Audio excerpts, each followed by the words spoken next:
Chapter 15. Hermetic Axioms.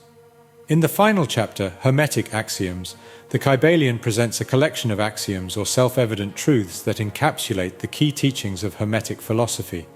These axioms are meant to be contemplated and internalized, serving as guiding principles for spiritual growth and understanding. The axioms touch on a variety of concepts, including the interconnectedness of all things, the multidimensional nature of existence, the inherent balance in the universe, and the power of the mind to shape reality. They serve as succinct expressions of the principles outlined in the previous chapters and offer a synthesis of the wisdom contained in the Hermetic teachings. In modern scientific paradigms, these axioms find surprising echoes. For example, the axiom of interconnectedness is reflected in the concept of entanglement in quantum physics, where particles become interconnected in such a way that the state of one instantly influences the state of the other, regardless of the distance separating them. The concept of multiple dimensions of existence, while perhaps sounding mystical or metaphysical, is actually a key component of string theory in modern physics, which posits the existence of up to 11 dimensions. The notion of inherent balance in the universe is mirrored in various scientific principles, such as the conservation laws in physics, which state that certain quantities like energy or momentum remain constant in a closed system. Finally, the power of the mind to shape reality, while not directly testable in a scientific framework, is supported by numerous psychological studies demonstrating the impact of mindset and belief on perception and behavior.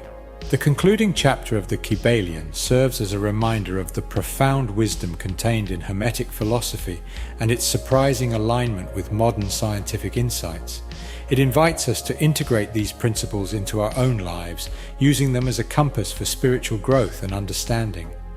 Through the lens of both Hermeticism and modern science, we gain a richer, more holistic view of ourselves and the universe we inhabit. The possession of knowledge, unless accompanied by a manifestation and expression in action, is like the hoarding of precious metals, a vain and foolish thing. Knowledge, like wealth, is intended for use. The law of use is universal, and he who violates it suffers by reason of his conflict with natural forces. The Kybalion. The Hermetic teachings, while always having been kept securely locked up in the minds of the fortunate possessors thereof, for reasons which we have already stated, were never intended to be merely stored away and secreted. The law of use is dwelt upon in the teachings, as you may see by reference to the above quotation from the Kybalion, which states it forcibly. Knowledge without use and expression is a vain thing, bringing no good to its possessor or to the race. Beware of mental miserliness and express into action that which you have learned. Study the axioms and aphorisms, but practice them also. We give below some of the more important Hermetic axioms from the Kybalion, with a few comments added to each. Make these your own and practice and use them, for they are not really your own until you have used them. To change your mood or mental state, change your vibration. The Kybalion. One may change his mental vibrations by an effort of will in the direction of deliberately fixing the attention upon a more desirable state. Will directs the attention and attention changes the vibration.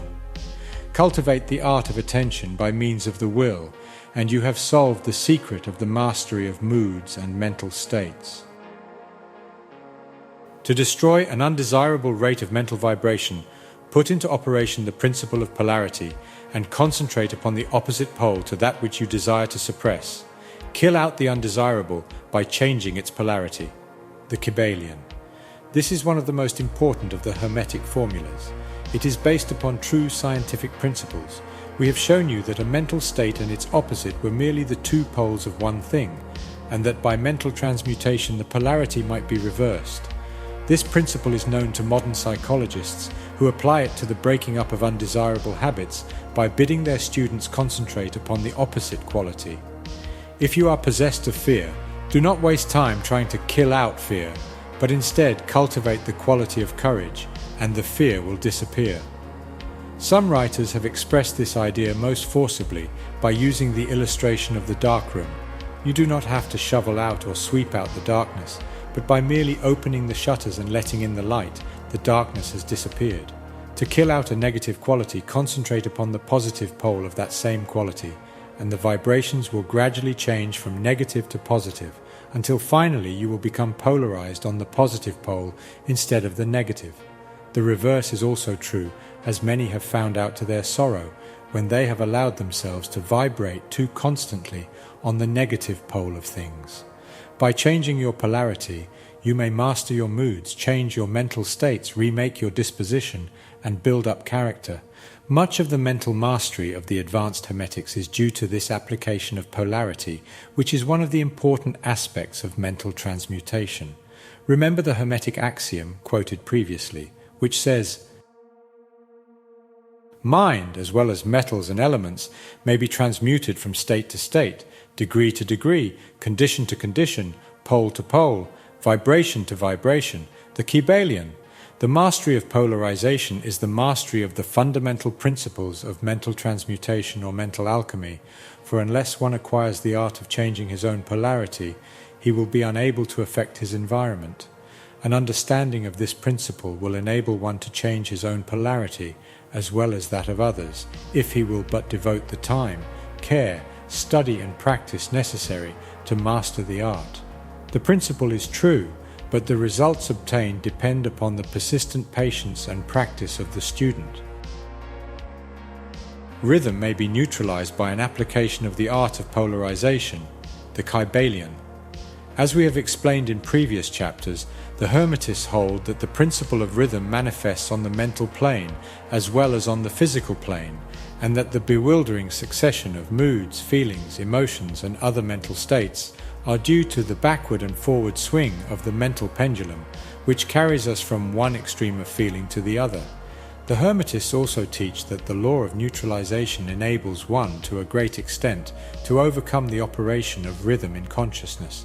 As we have explained, there is a higher plane of consciousness, as well as the ordinary lower plane, and the master, by rising mentally to the higher plane, causes the swing of the mental pendulum to manifest on the lower plane, and he, dwelling on his higher plane, escapes the consciousness of the swing backward. This is effected by polarizing on the higher self, and thus raising the mental vibrations of the ego above those of the ordinary plane of consciousness. It is akin to rising above a thing and allowing it to pass beneath you. The advanced Hermetist polarizes himself at the positive pole of his being, the I am pole, rather than the pole of personality, and by refusing and denying the operation of rhythm, raises himself above its plane of consciousness, and standing firm in his statement of being, he allows the pendulum to swing back on the lower plane without changing his polarity. This is accomplished by all individuals who have attained any degree of self-mastery, whether they understand the law or not. Such persons simply refuse to allow themselves to be swung back by the pendulum of mood and emotion, and by steadfastly affirming the superiority they remain polarized on the positive pole.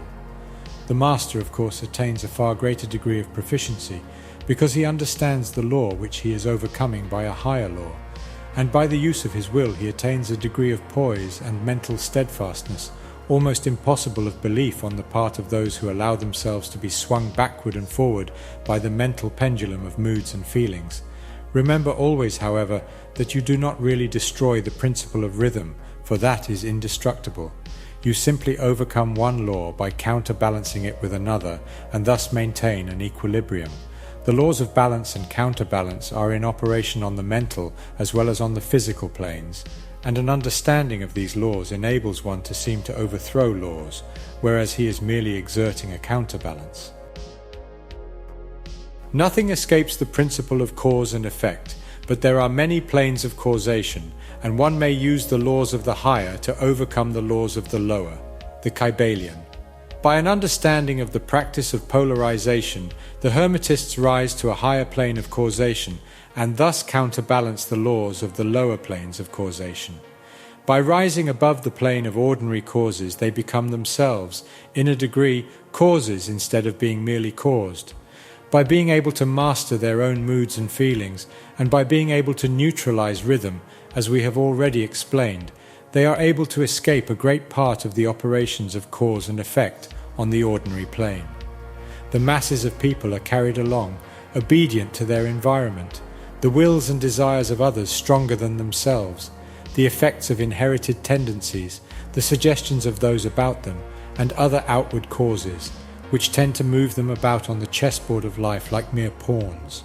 By rising above these influencing causes, the advanced Hermetists seek a higher plane of mental action, and by dominating their moods, emotions, impulses and feelings, they create for themselves new characters, qualities and powers, by which they overcome their ordinary environment, and thus become practically players instead of mere pawns. Such people help to play the game of life understandingly, instead of being moved about this way and that way by stronger influences and powers and wills. They use the principle of cause and effect instead of being used by it. Of course, even the highest are subject to the principle as it manifests on the higher planes, but on the lower planes of activity, they are masters instead of slaves. As the Kybalion says, "The wise ones serve on the higher, but rule on the lower. They obey the laws coming from above them, but on their own plane, and those below them they rule and give orders. And yet, in so doing, they form a part of the principle, instead of opposing it. The wise man falls in with the law, and by understanding its movements he operates it instead of being its blind slave. Just as does the skilled swimmer turn this way and that way, going and coming as he will, instead of being as the log which is carried here and there, so is the wise man as compared to the ordinary man, and yet both swimmer and log, wise man and fool, are subject to law. He who understands this is well on the road to mastery." The Kybalion. In conclusion, let us again call your attention to the Hermetic Axiom. True Hermetic transmutation is a mental art, the Kybalion. In the above axiom, the Hermetists teach that the great work of influencing one's environment is accomplished by mental power. The universe being wholly mental, it follows that it may be ruled only by mentality. And in this truth is to be found an explanation of all the phenomena and manifestations of the various mental powers which are attracting so much attention and study in these earlier years of the 20th century. Back of and under the teachings of the various cults and schools remains ever constant the principle of the mental substance of the universe. If the universe be mental in its substantial nature, then it follows that mental transmutation must change the conditions and phenomena of the universe. If the universe is mental, then mind must be the highest power affecting its phenomena. If this be understood, then all the so-called miracles and wonder-workings are seen plainly for what they are. The all is mind, the universe is mental, the Kybalion.